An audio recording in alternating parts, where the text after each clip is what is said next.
Chapter 6. Shaggy Seeks His Stray Brother. This sudden arrival was a queer-looking man, dressed all in garments so shaggy that Betsy at first thought he must be some animal. But the stranger ended his fall in a sitting position, and then the girl saw it was really a man. He held an apple in his hand, which he had evidently been eating when he fell, and so little was he jarred or flustered by the accident that he continued to munch this apple as he calmly looked around him.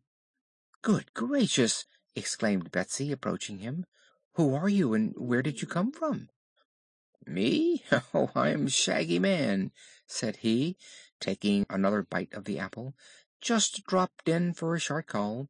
Excuse my seeming haste." "Why, I suppose you couldn't help the haste," said Betsy. "No, I climbed an apple tree outside. Branch gave way, and here I am." As he spoke, the Shaggy Man finished his apple, gave the core to Hank, who ate it greedily, and then stood up to bow politely to Betsy and the roses.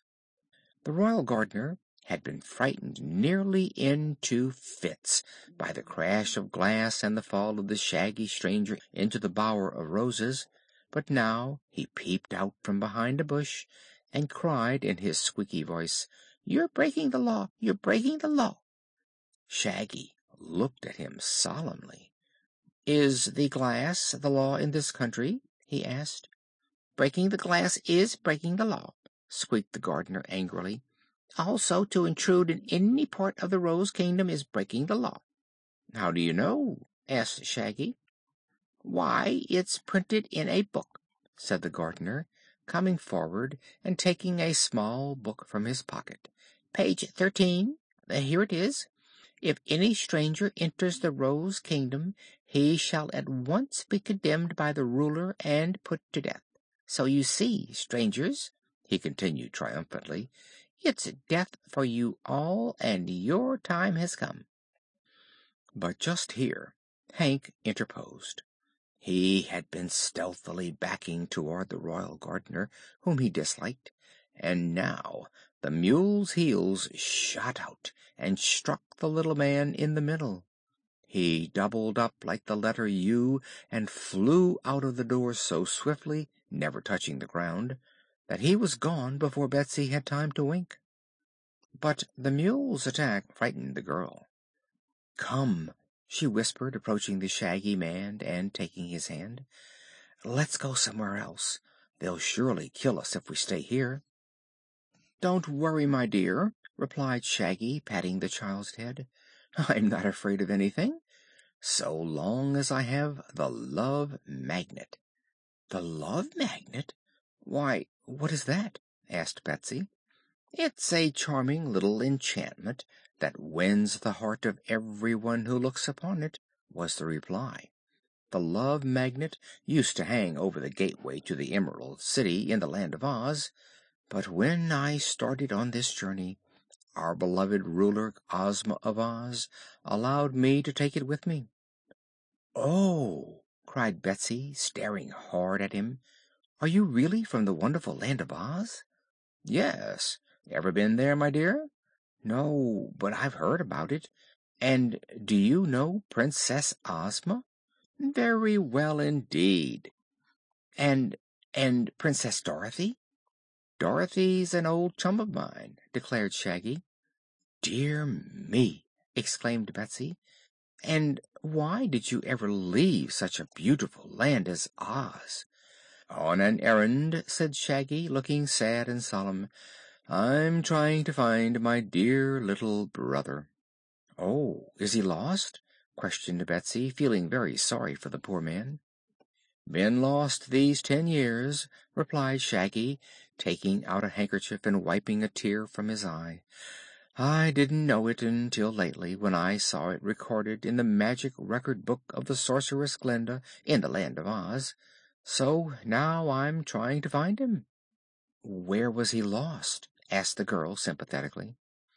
"Back in Colorado, where I used to live before I went to Oz. Brother was a miner, and dug gold out of a mine. One day he went into his mine and never came out. They searched for him, but he was not there. Disappeared entirely," Shaggy ended miserably. "For goodness sake, what do you suppose became of him?" she asked. "There is only one explanation," replied Shaggy, taking another apple from his pocket and eating it to relieve his misery. "The Nome King probably got him." "The Nome King? Who is he?" "Why, he's sometimes called the Metal Monarch, and his name is Ruggedo. Lives in some underground cavern. Claims to own all the metals hidden in the earth. Don't ask me why." "Why?" "'Cause I don't know. But this Ruggedo gets wild with anger if anyone digs gold out of the earth, and my private opinion is that he captured Brother and carried him off to his underground kingdom. No, don't ask me why. I see you're dying to ask me why, but I don't know." "But, dear me, in that case you will never find your lost brother!" exclaimed the girl. "Maybe not, but it's my duty to try," answered Shaggy. "I've wandered so far without finding him, but that only proves he is not where I've been looking. What I seek now is the hidden passage to the underground cavern of the terrible Metal Monarch." "Well," said Betsy doubtfully, "it strikes me that if you ever manage to get there, the Metal Monarch will make you, too, his prisoner." "Nonsense!" answered Shaggy carelessly. "You mustn't forget the Love Magnet." "What about it?" she asked. "When the fierce Metal Monarch sees the Love Magnet, he will love me dearly and do anything I ask." "It must be wonderful," said Betsy with awe. "It is," the man assured her. "Shall I show it to you?" "Oh, do!" she cried. So Shaggy searched in his shaggy pocket and drew out a small silver magnet shaped like a horseshoe. The moment Betsy saw it, she began to like the Shaggy Man better than before. Hank also saw the magnet and crept up to Shaggy to rub his head lovingly against the man's knee. But they were interrupted by the Royal Gardener, who stuck his head into the greenhouse and shouted angrily: "You are all condemned to death. Your only chance to escape is to leave here instantly." This startled little Betsy, but the Shaggy Man merely waved the magnet toward the Gardener, who, seeing it, rushed forward and threw himself at Shaggy's feet, murmuring in honeyed words: "Oh, you lovely, lovely man! How fond I am of you! Every shag and bobtail that decorates you is dear to me. All I have is yours. But for goodness sake get out of here before you die the death." "I'm not going to die," declared Shaggy Man. "You must. It is the law," exclaimed the Gardener, beginning to weep real tears. "It breaks my heart to tell you this bad news, but the law says that all strangers must be condemned by the Ruler to die the death." "No ruler has condemned us yet," said Betsy. "Of course not," added Shaggy.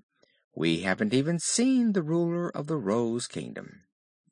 "Well, to tell the truth," said the Gardener in a perplexed tone of voice, "we haven't any real ruler, you know.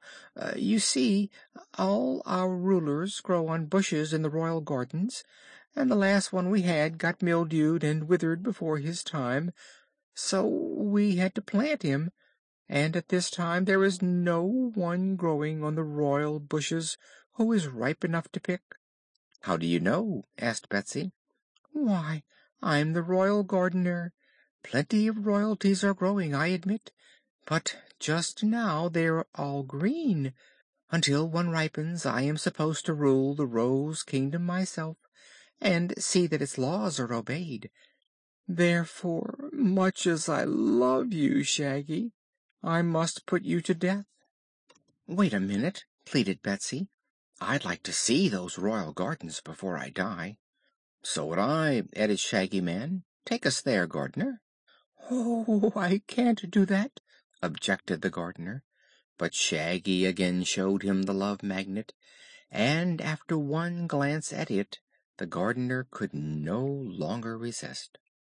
He led Shaggy, Betsy, and Hank to the end of the great greenhouse and carefully unlocked a small door. Passing through this, they came into the splendid royal garden of the Rose Kingdom. It was all surrounded by a tall hedge, and within the enclosure grew several enormous rose bushes, having thick green leaves of the texture of velvet. Upon these bushes grew the members of the royal family of the Rose Kingdom, men, women, and children in all stages of maturity. They all seemed to have a light green hue, as if unripe or not fully developed, their flesh and clothing being alike green. They stood perfectly lifeless upon their branches, which swayed softly in the breeze, and their wide open eyes stared straight ahead, unseeing and unintelligent. While examining these curious growing people, Betsy passed behind a big central bush, and at once uttered an exclamation of surprise and pleasure, for there, blooming in perfect color and shape, stood a royal princess whose beauty was amazing. "Why, she's ripe!" cried Betsy, pushing aside some of the broad leaves to observe her more clearly. "Well, perhaps so," admitted the gardener, who had come to the girl's side. "But she's a girl, and so we can't use her for a ruler." "No, indeed!" came a chorus of soft voices, and looking around, Betsy discovered that all the roses had followed them from the greenhouse, and were now grouped before the entrance.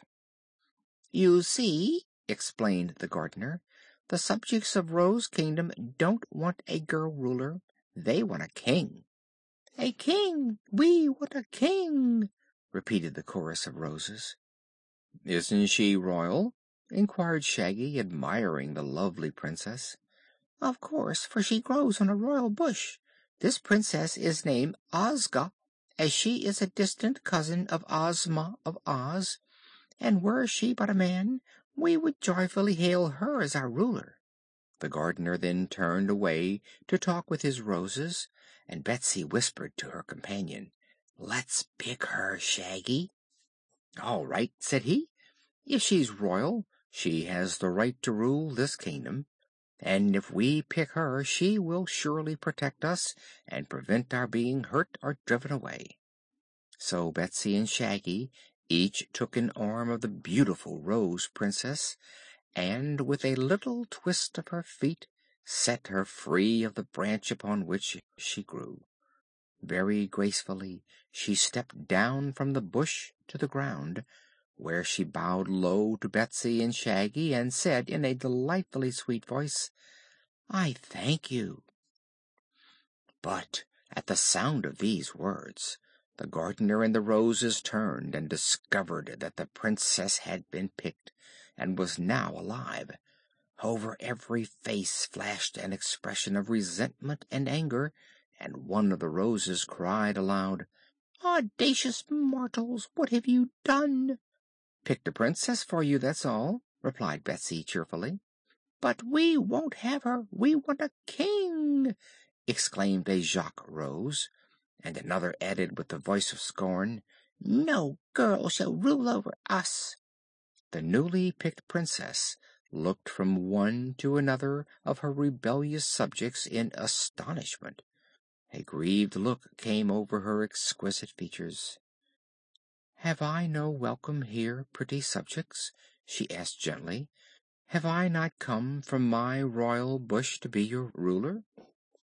"You were picked by mortals without our consent," replied the Moss Rose coldly, "so we refuse to allow you to rule us." "Turn her out, gardener, with the others," cried the Tea Rose. "Just a second, please," called Shaggy, taking the Love Magnet from his pocket. "I guess this will win their love, Princess. Here, take it in your hand and let the roses see it."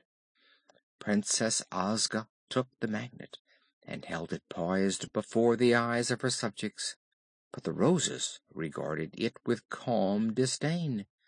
"Why, what's the matter?" demanded Shaggy in surprise. "The magnet never failed to work before." "I know," said Betsy, nodding her head wisely. "These Roses have no hearts." "That's it," agreed the gardener. "They're pretty and sweet and alive, but still they are roses. Their stems have thorns, but no hearts." The Princess sighed and handed the magnet to the Shaggy Man. "What shall I do?" she asked sorrowfully. "Turn her out, gardener, with the others," commanded the Roses. "We will have no ruler until a man rose, a king, is ripe enough to pick." "Very well," said the gardener meekly. "You must excuse me, my dear Shaggy, for opposing your wishes, but you and the others, including Ozga, must get out of Rose Kingdom immediately, if not before." "Don't you love me, Gardy?" asked Shaggy, carelessly displaying the magnet. "I do. I dote on thee," answered the gardener earnestly. "But no true man will neglect his duty for the sake of love. My duty is to drive you out, so out you go." With this he seized a garden fork and began jabbing it at the strangers, in order to force them to leave. Hank the Mule was not afraid of the fork, and when he got his heels near to the gardener, the man fell back to avoid a kick. But now the Roses crowded around the outcasts, and it was soon discovered that beneath their draperies of green leaves were many sharp thorns, which were more dangerous than Hank's heels.